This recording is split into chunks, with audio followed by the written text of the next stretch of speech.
At LHTC Broadband, we're proud to provide the communication services you need to get the most from today's technology. We're your local choice for TV, phone, and internet. We offer high-quality cable TV service with HD, multi-room DVR, on-demand, and watch TV everywhere.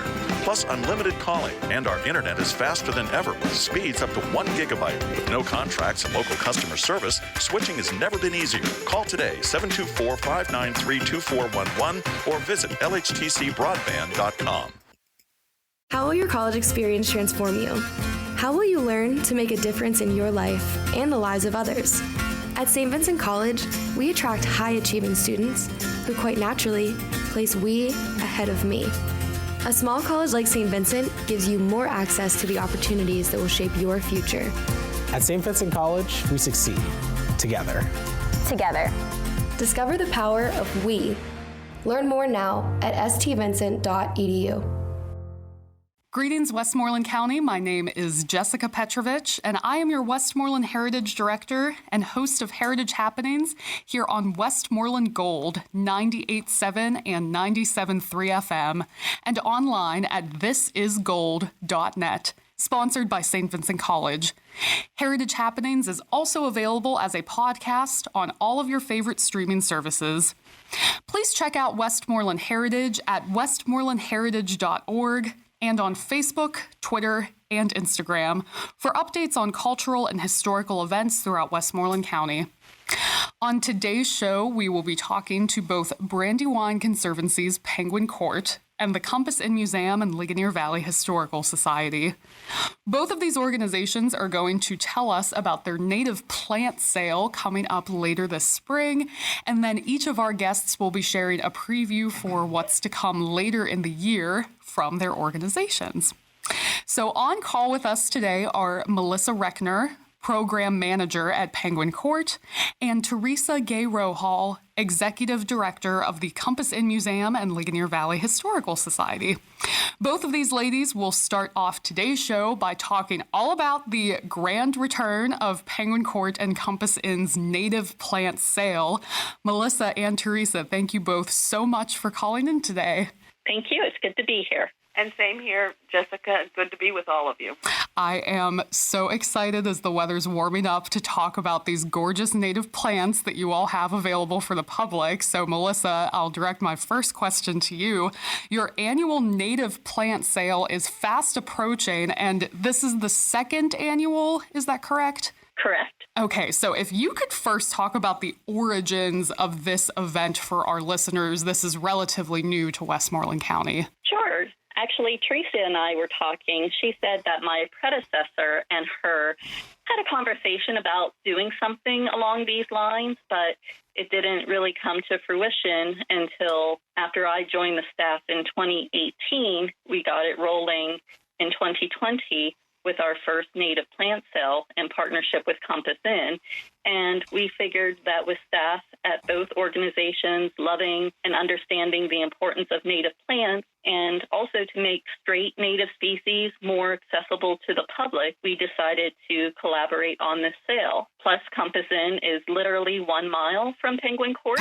Yes. And with the inn's mission and their proximity to Route 30, the partnership made sense. Well, and if you ever have the opportunity, listeners, to visit Penguin Court, I know right now it's closed to the public, but there is a gorgeous greenhouse space, and, you know, the grounds themselves are just home to all sorts of beautiful flora and fauna, and it's a really relaxing place to visit. And it just, like you said, it makes sense for Compass Inn and Penguin Court to join forces for something like this native plant sale. And Teresa, I'll turn to you for the second question.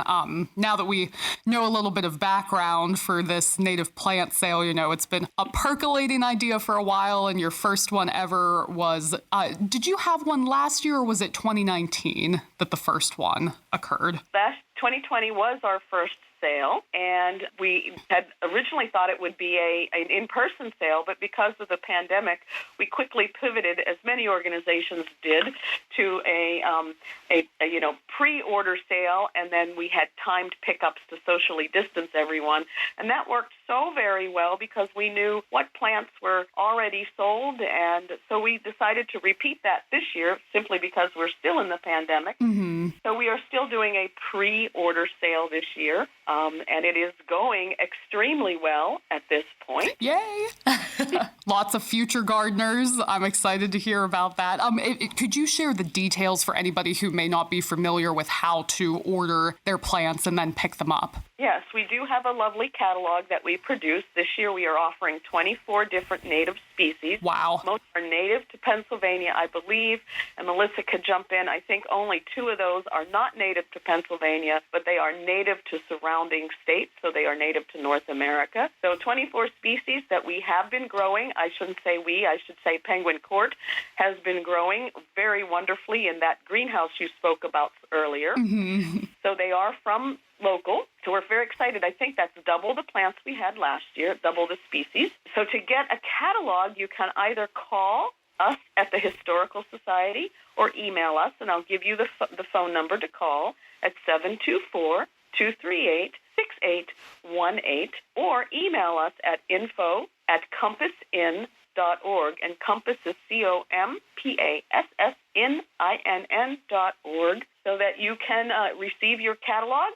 I would tell you, if you call us and you're really interested, call us today, and we'll get either out to you via email or mail, because the plant we are getting lots and lots of requests for plants. I think the pandemic actually has people thinking about gardening, as we all know, more than they ever have, and I think people are looking to plant native species, which is, for both Melissa and I, are near and dear to our hearts, because here at the Historical Society, we want to bring back plants that were here when the Armours were here as the innkeepers in the 1800s, and I know that Melissa it's an environmental, so we have this wonderful partnership of the environment and history working together. And, the other thing with the native plant sales, this is really, as you mentioned, people are diving into gardening just to do something that's out of doors, and native plants are one of the best options because not only is it beautiful, but you're also supporting the species of animals and plants that should be in this area rather than an invasive species. So this is certainly a way to not only keep yourself busy, but also help the natural environment here in Westmoreland County and southwestern Pennsylvania as well. Yes, and the plants are, we really worked hard over the last year to figure out, and Melissa could jump in, a wonderful array of plants that will, not each plant will bloom all summer long because they are Native American perennials, but they will, something, if you order them, will be blooming all season, and I think Melissa might have some more to add to that. Well, sure.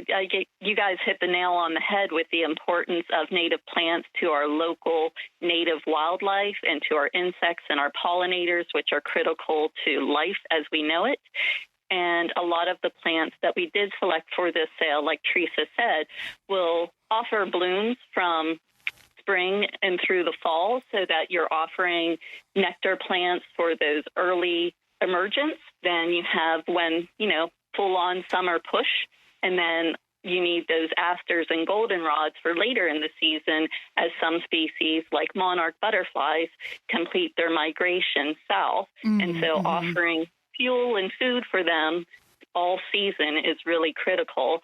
And well, like Teresa said, we did take special care to ensure that plants we offered kind of fulfilled all of those seasons. And Melissa, if somebody is just completely, like myself, unfamiliar with the properties of these different plants, is there an opportunity to ask questions before you order? Should they call that same number, email that same email address to get advice? I think a lot of their questions would be answered in the catalog because it's very detailed. Great. Providing, the soil conditions, how moist of a ground they like to grow in, how much sunlight they need, how tall they typically grow. All of that is in the catalog. So I think many of their questions would be answered that way. Oh, perfect. Well, that is good to know. And certainly this is something that I personally am interested in.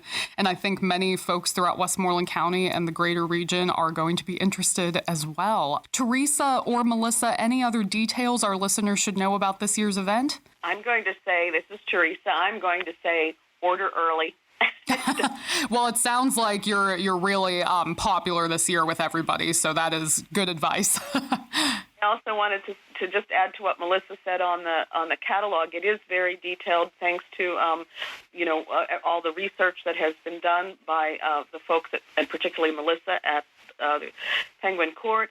But we also list which ones are deer resistant, because we all know in the state of Pennsylvania aspects, so you'll be able to see which ones are and are not. Most of them are deer resistant. So it's a very nice catalog to keep for reference as well for once after you get your plants. But again, if there are any questions, they can call that same number and that email, and someone will get back to them. Well, Melissa and Teresa, thank you both so much for all of this wonderful information about the native plant sale. And what is my big final question? What is the deadline for ordering these plants? And then what is the day of pickup? The deadline is April 30th. Okay. Say we will be sold out before then, so do submit. Yes, order early. Really. And the pickup, there will be timed pickups, and anybody who sends in an order form, we will contact them, and pickup day will be Saturday, May 8th. Wonderful. In time for Mother's Day. Oh, yes, that is perfect. The day before. Thank you both so much. And we're going to take a break here. For all the details about this year's native plant sale, please contact the Ligonier Valley Historical Society at 724-238-6818 or email them at info@compassinn.org. This is Heritage Happenings, the show with the latest information on Westmoreland County cultural and historical events and organizations. I'm Jessica Petrovich. Thanks to our sponsor, St. Vincent College, for supporting our show today. We are going to turn now to Melissa for the next part of our show. Melissa, I know you and your colleagues at Penguin Court have been extremely active over the past few weeks and months with virtual education sessions, and then, of course, getting ready for the upcoming spring and summer season. And Melissa, I'd love to ask you about these virtual programs that are relatively new to the Westmoreland County area. If you could take our listeners through the recent history of the Penguin Court property. As we said, it's, a hop, skip, and a jump away from the Compass Inn Museum, and then how you've begun to bring programs and events to the estate. Sure. Thank you for asking. I realize Penguin Court is still new and largely unknown to many in the community, and the pandemic certainly took the wind out of our proverbial sail, just as we were really building programming. But we're here and happy to become a greater resource in the Laurel Highlands. Penguin Court is the former family estate of Richard Scaife. It was his parents, Alan Scaife and Sarah Mellon, who had Penguin Court built in the late 1930s as a second home to their primary residence in Pittsburgh. Then when Mr. Scaife passed away, he gifted the estate and a nearby farm that we call the Thomas Road Farm to the Brandywine Conservancy, along with half of his art collection, since Brandywine has a museum out east. Also, Mr. Scaife was friends with Frolic Weymouth, the founder of Brandywine Conservancy, and he served on Brandywine's board, so it was a natural fit. Then I was hired in the summer of 2018 to begin using the property for programming and to work with community groups within the region. I was lucky to know several of the groups operating in Westmoreland County from my previous job, and it really was a blessing to have some of those connections already in place, although it's been really fabulous meeting and working with new ones. So I should say that... And I've been one of those happy new contacts of yours. It's been wonderful to work with you. thrilled to work with you as well. So I do like to mention that Penguin Court is operated as a private preserve, so we're not open to the public. However, we're open to the public for special programs and workshops that we, again, prior to the pandemic, were offering on a monthly basis from the spring through the fall. And because space on the grounds is limited, registration is required for all of the programs we hold, and those programs are listed on Brandywine Conservancy's website under our events tab. And like you said earlier, we're closed right now because of the pandemic, but we do anticipate opening again and offering tours and workshops and such. But we are doing quite a few virtual programs. Yes, if you could share any details you have with our listeners about your upcoming educational sessions and programs. You guys have just been doing so many. I feel like every time I look at your website and social media, there's a new session, a new virtual lesson to attend with all of you, and they're very fascinating. Well, sure. That is the benefit of Zoom, opening us up to a larger geographic region. And so we've had people from, well over 20 states participating in some of our programs, which has blown my mind. But our next one scheduled is going to be on March 30th during the lunch hour. Folks can tune in and listen to me talk about some of the spring wildflowers that folks might be able to see locally. Then on Tuesday, April 13th, in the early evening, Dr. Jan Janeška, who's a professor at Duquesne University, he's going to be giving a presentation about bobcats because we seem to have a healthy population of them at Penguin Court.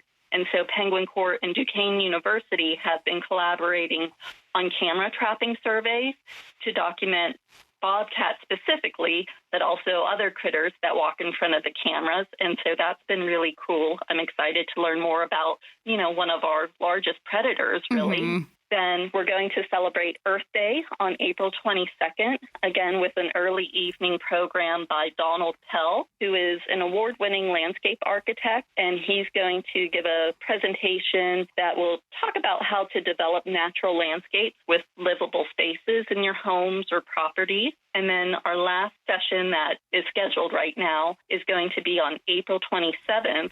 It's called Supervillains, simply because a lot of those invasive plants you mentioned, they are a problem. And so we're going to be talking about the top 7, or at least what I consider the top 7.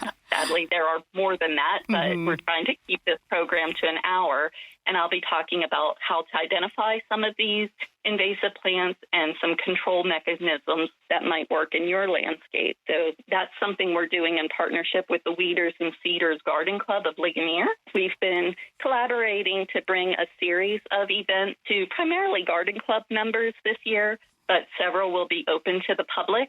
And so folks will just have to stay tuned and watch the media for news on that. Well, it sounds like spring is going to be bustling for you and for all of your colleagues at Penguin Court. I mean, I'm just fascinated by all of the different topics that will be discussed, especially the bobcat one. That one sounds very intriguing to me.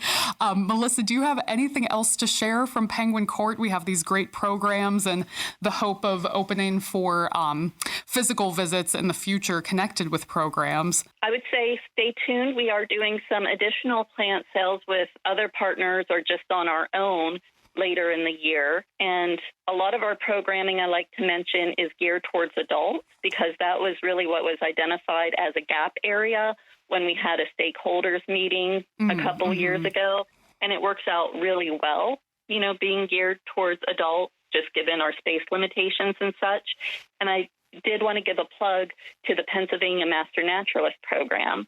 That is a statewide training that we are the local coordinating partner of, and it's similar to Master Gardeners in that participants complete a core training, and then they provide yearly service to the community through projects that conserve, restore, or even educate about natural resources and natural history.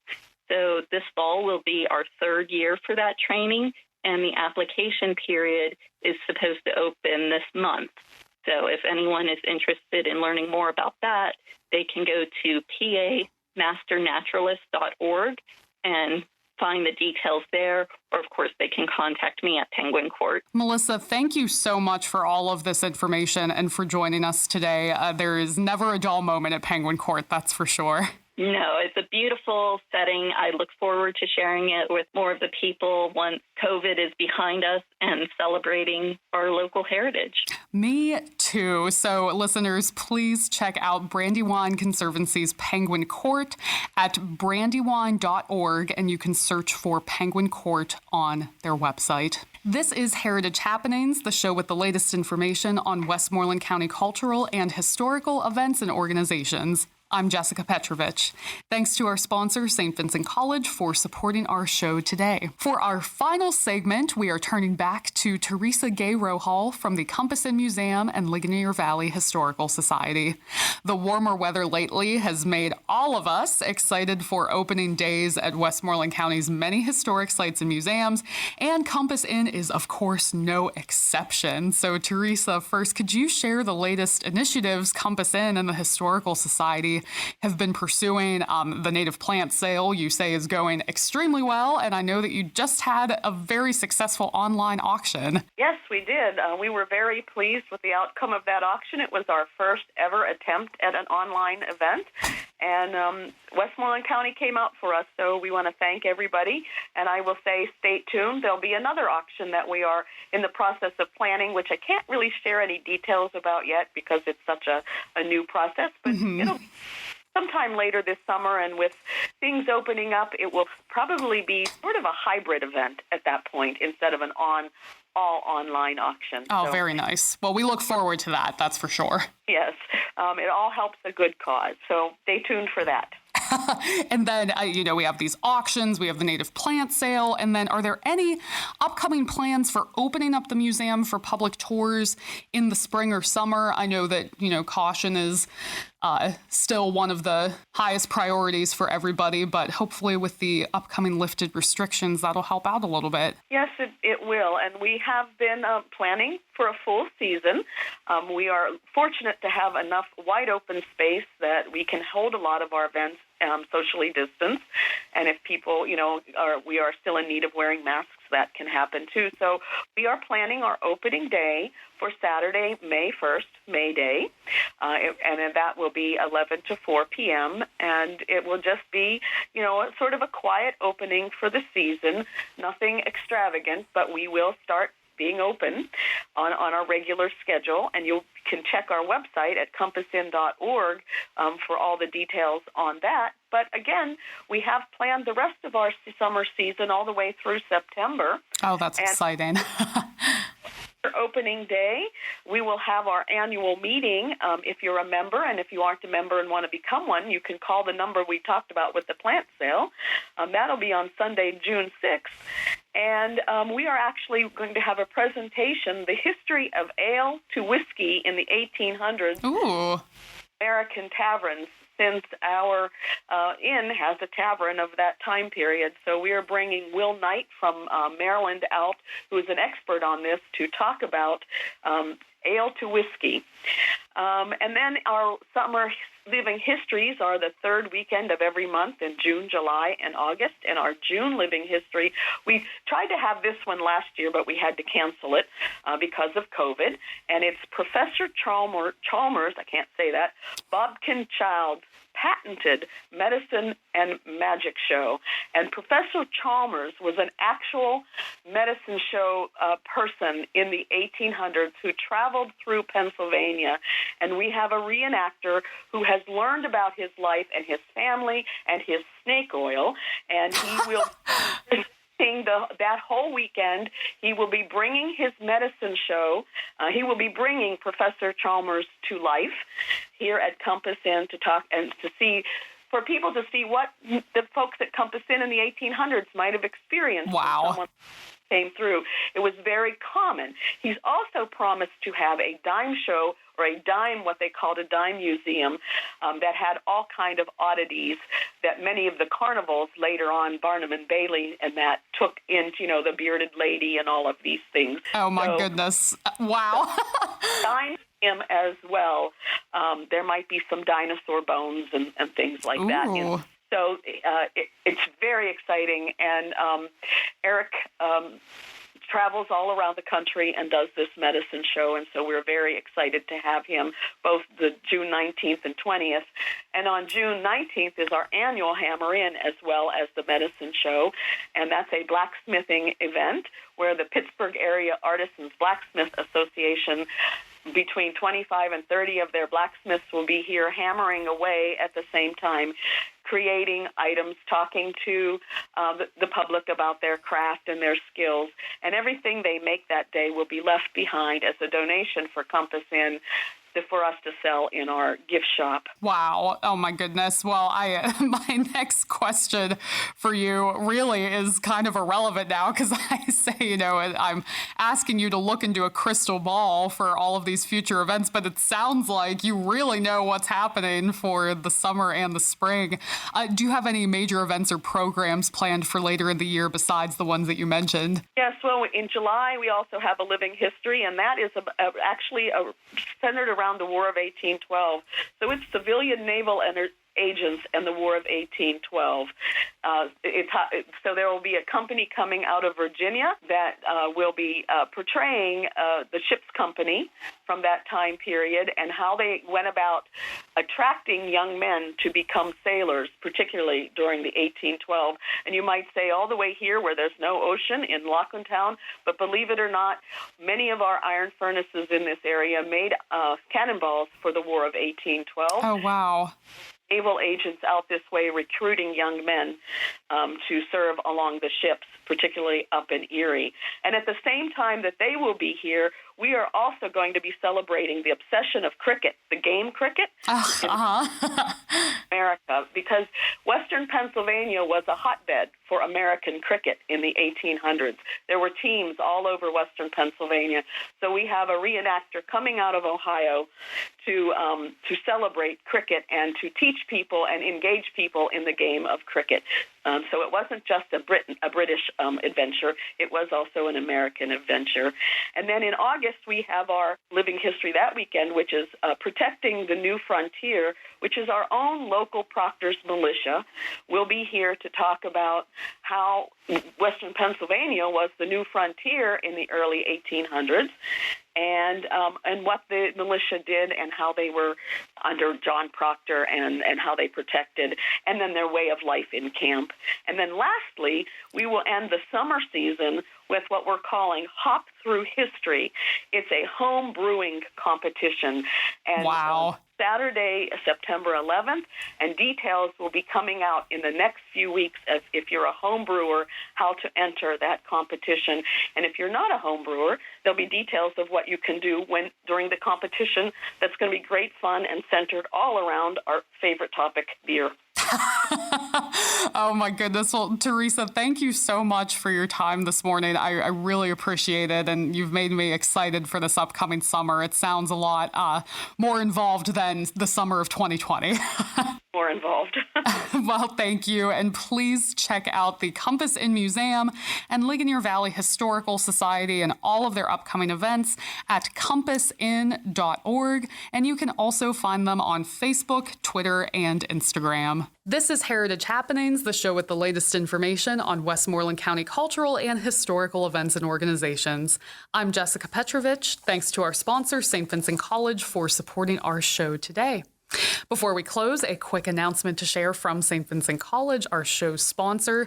They have announced the winners of their Wimmer Scholarship Competition, a yearly competition for 4-year full tuition room and board scholarship for the top winner, and then 4-year full tuition scholarships with no room and board for the runners-up. So check out stvincent.edu to find the details about this year's winners. That's all we have time for today. Be sure to stay safe and healthy. Take some time to visit and enjoy our Westmoreland County cultural and historic events and sites. And of course, be sure to check out St. Vincent College and all of its recent accomplishments.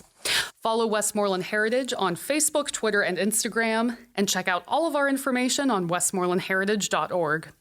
This has been Jessica Petrovich, your Westmoreland Heritage Director and host of Heritage Happenings here on Westmoreland Gold 98.7 and 97.3 FM and online at thisisgold.net. sponsored by St. Vincent College. Heritage Happenings is also available as a podcast on all of your favorite streaming services. I hope you've enjoyed today's show. Until next time. How will your college experience transform you? How will you learn to make a difference in your life and the lives of others? At St. Vincent College, we attract high-achieving students who quite naturally place we ahead of me. A small college like St. Vincent gives you more access to the opportunities that will shape your future. At St. Vincent College, we succeed together. Together. Discover the power of we. Learn more now at stvincent.edu. At LHTC Broadband, we're proud to provide the communication services you need to get the most from today's technology. We're your local choice for TV, phone, and internet. We offer high-quality cable TV service with HD, multi-room DVR, on-demand, and watch TV everywhere.